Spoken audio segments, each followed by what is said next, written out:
Welcome to Simply Robotics, the podcast, a podcast exploring the animation industry one episode at a time. I'm your host, Monique. You can find me on all social media platforms at Simply Robotics, SIMPLYROBOTIX. When listening to the show, use the hashtag Simply Robotics Pod to join in the conversation. Okay, so as you can probably begin to assume from the episode title, this this show was just gonna be about the coronavirus, etc. Partially, partially. So, I feel like my head and my heart is like all over the place. It was Tuesday, March 10th. We had like a general meeting at my job at the studio I work for. So, I mean, I don't think I've really said it here, but like I have a parent company and I work for the child company. So, us here in New York, we had like a general meeting, I think a little bit like after lunch. And they basically said that the New York corporate office or whatever had closed or had shut down and started having it so everyone could work from home that Tuesday. And when my producers found out, they were like, we're going to close the studio down and also do work from home. So they told us that Tuesday, March 10th, that basically pack your things and go home. They were very adamant about not wanting us to really be on the subways during rush hour. I believe they were really understanding how intense it was starting to become in, I believe, Italy. And they just wanted to take the precautions because a lot of our team does not live in Manhattan. So we did that. They told us that, they were like anticipating about 3 weeks at the time, like saying maybe we'll be back in April. And that was that. So I think Wednesday was kind of like a little like day off so people could just begin to get situated. And then Thursday, we just kind of got into the swing of things. Then I got an email on Saturday from my part-time job, basically saying they were closing Saturday and everyone would be laid off starting Sunday the 15th. And I was like, wow, like that was really like intense. My part-time job is working. I do like not concessions. I do box office ticketing and an usher for this indie like movie theater. It's a nonprofit movie theater in downtown Manhattan. So basically, we're like part-time staff, aka like front of house. They let everybody go, and my heart really sank because like I'm grateful and like quote quote lucky because I have a full-time job, but a lot of my coworkers, that part-time job, the movie theater is like their main source of income or their only source of income or their most consistent source of income. So in one aspect, I guess the silver lining is that they let people go or they let us go early. So those who don't have other jobs were able to file unemployment way before like everyone is doing now. Like this, I'm recording this in like real time. This episode, I'm gonna just publish it like immediately, and when we all wake up, y'all have it. And so whatever. But like now, if they had like waited to let people go, the unemployment, the websites and there's just not enough people to process all of the individuals filing unemployment. So there's that. In full transparency, when this thing was like kind of starting to make more news here in New York, I didn't think it was that in like serious. I didn't think it was going to be that intense because of also how it was like being downplayed. And it was often talked about like, oh, it's just like a type of flu or whatever. And I was like, okay. And then they were saying like, it's a little bit of like the flu and a little bit of like pneumonia and like a little bit of like bronchitis. And it's like, okay, so like I'm doing the thing, like I'm not trying to touch anything. So I'm already a big germaphobe. So I was like, okay, just do everything I'm doing, but a bit more intense. Cool, fine, I could do that. And then once they sent us home, like probably around like the first batch of people I knew to start working from home. Like right now, it's officially April 1st, but let's just say it's like March 31st or whatever, right? I've been home. This is probably like my third week or something like that working from home. And I just can't even like believe this is like really real. On Sunday, I found myself like I woke up Sunday morning and I'm like, "Oh, wow, what like a strange dream." And then I get out of my bed, whatever, go on my phone. I'm like, dang, no, girl, this is real.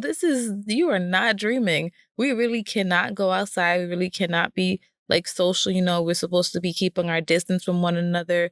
There's no happy hours. There's no solo restaurant dates or whatever. There's no museums. There's no date parties and all sorts of stuff. There's none. And I'm like, wow. And then what was starting to get to me in all honesty was last week. It was so if you don't know, New York, which you should, is the epicenter of the coronavirus in America, and New York City and the epicenter of the epicenter happens unfortunately to be like in Queens. And I am like at an intersection of multiple neighborhoods that are, every day their numbers are drastically increasing. So that has definitely started to concern me. And I just kind of think like, well, what's the best way for me to move forward and just making sure like we have our proper groceries and we have food and we have like little supplies and stuff that we need. So now, obviously, I'm taking this super, super, super, super duper seriously. Like, I'm not even that concerned with me getting the virus myself.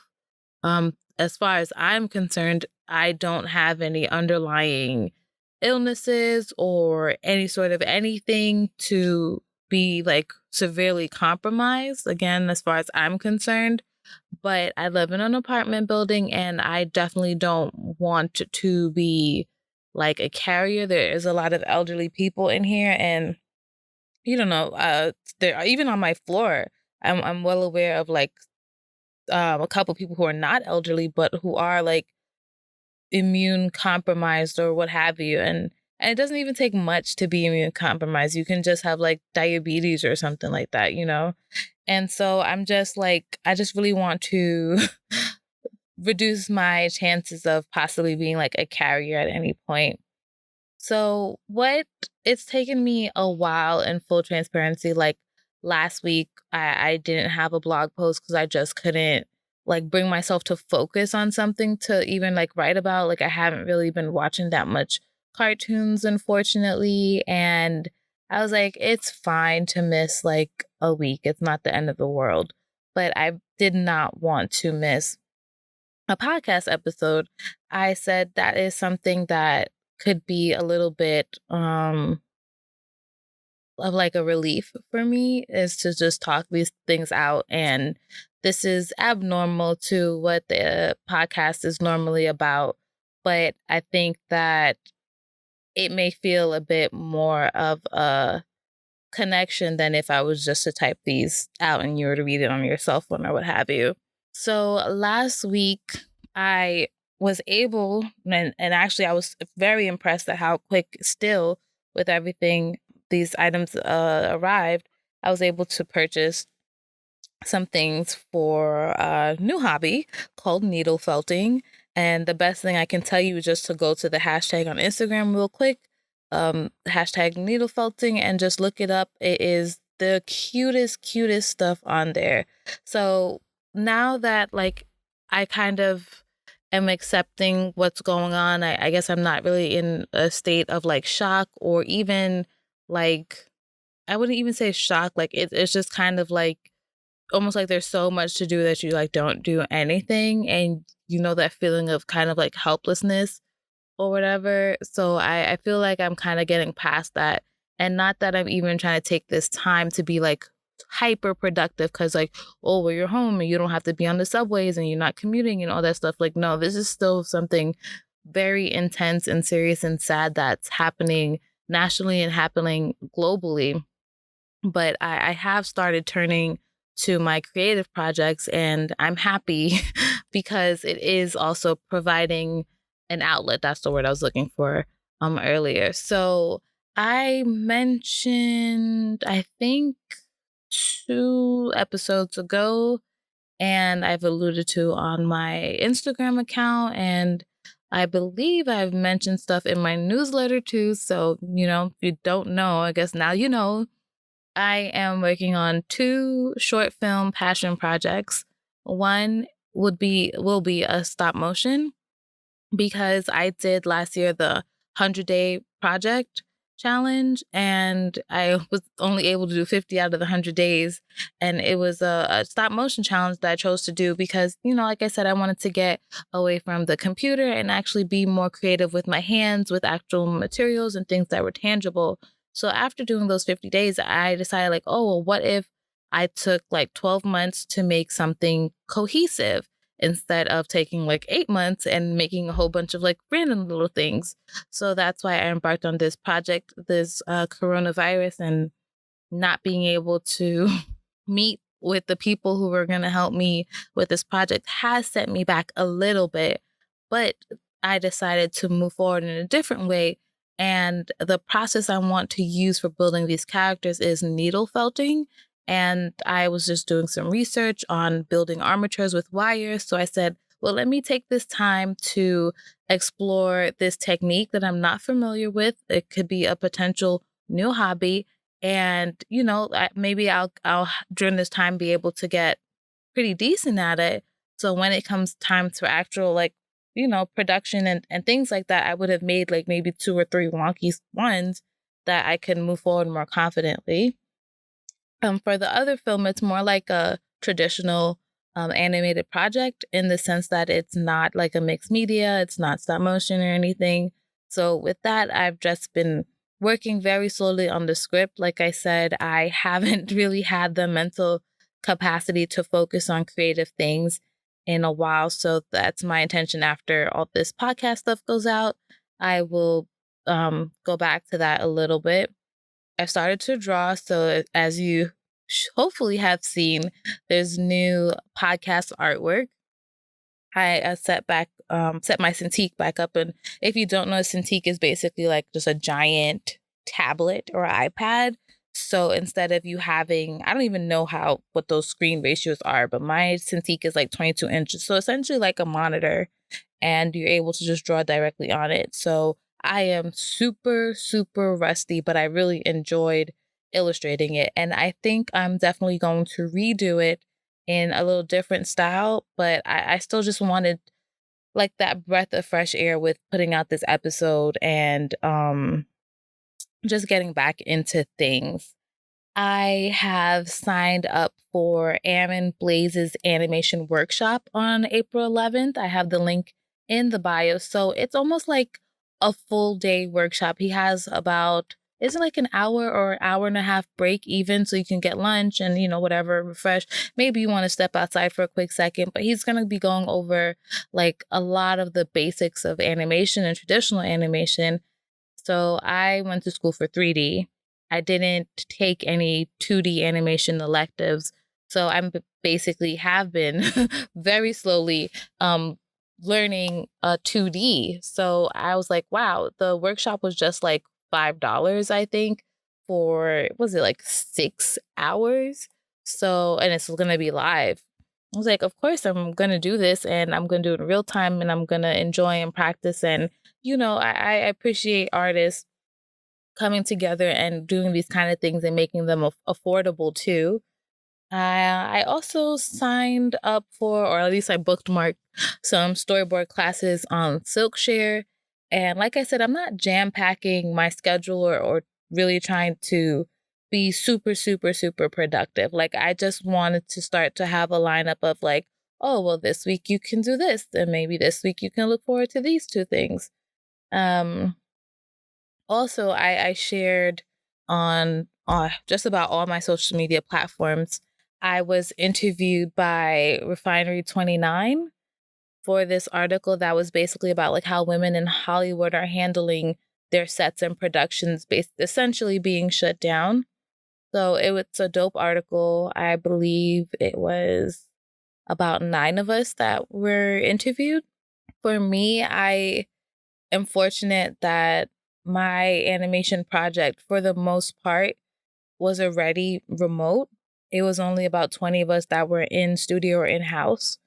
And we are not at that point in our production where we really would have needed to be together in the studio. We are able to do our best. Of course, it's not at 100% of productivity, but do our best remotely. And our IT team are working really, really hard to solidify this cloud server thing, essentially, to further, streamline our process and make things just more accessible. I think I covered that. Oh, so like I guess now onto like fun stuff. This is going to be a super short episode. Onto some fun stuff.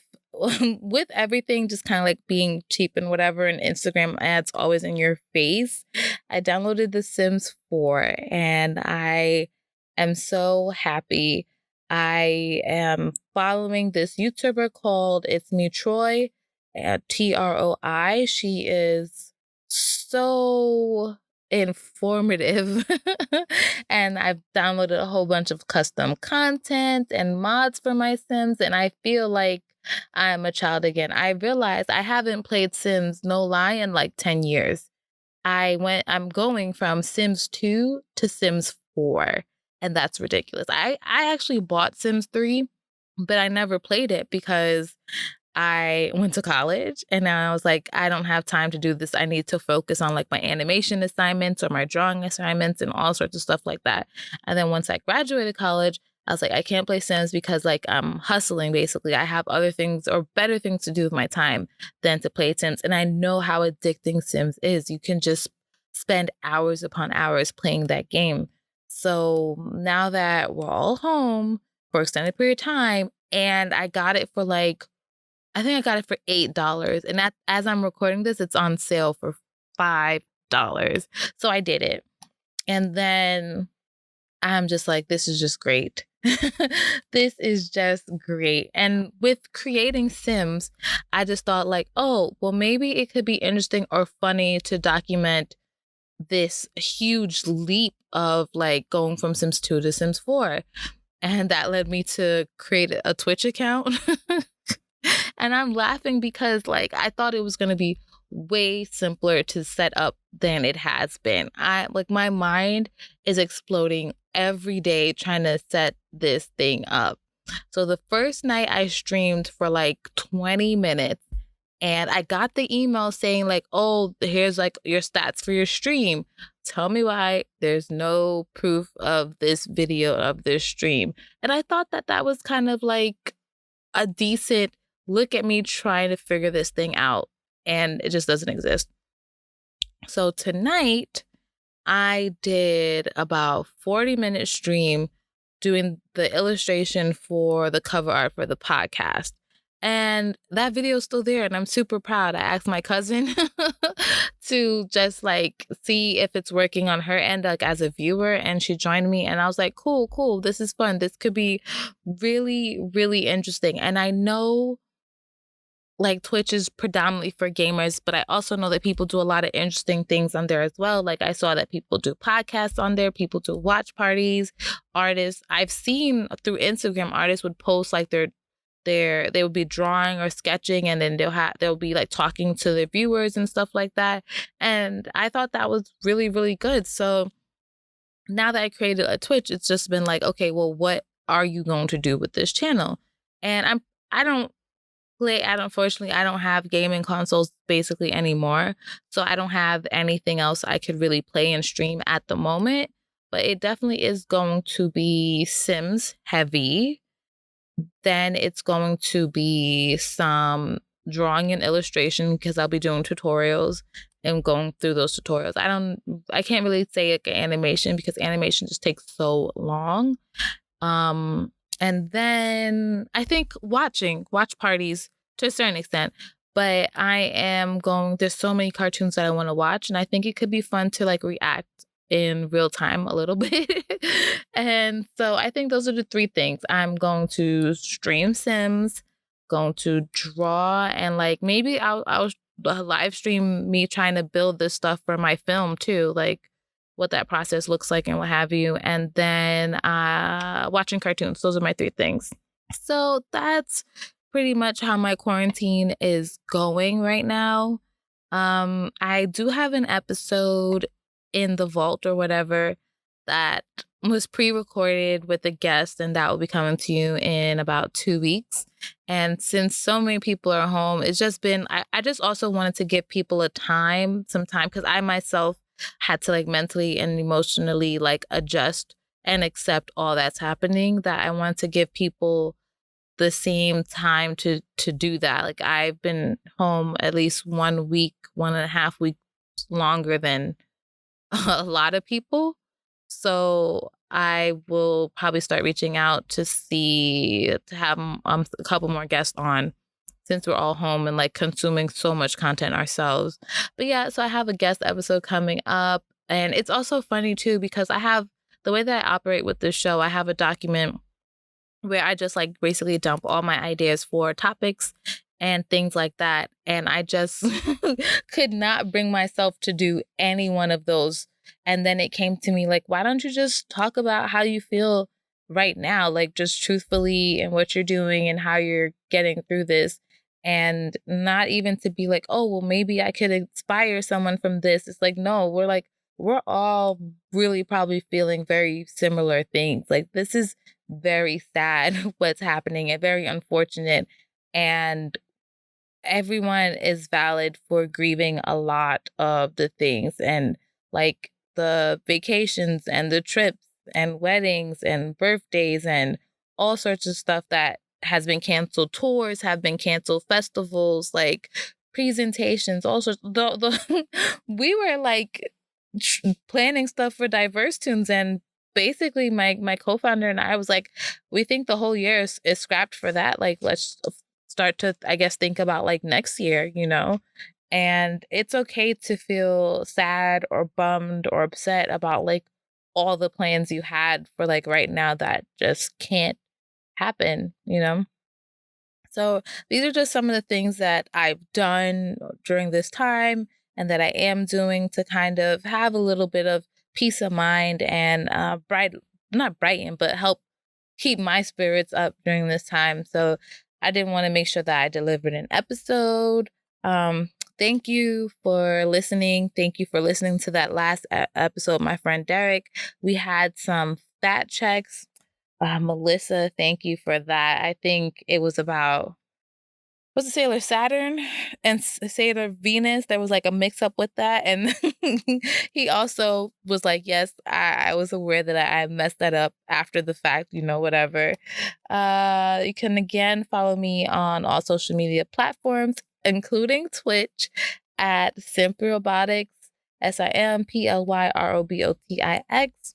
Website simplyrobotics.com. Please, if you're using the Apple Podcast, also known as the Purple Podcast app on your iPhone, make sure that you rate and review.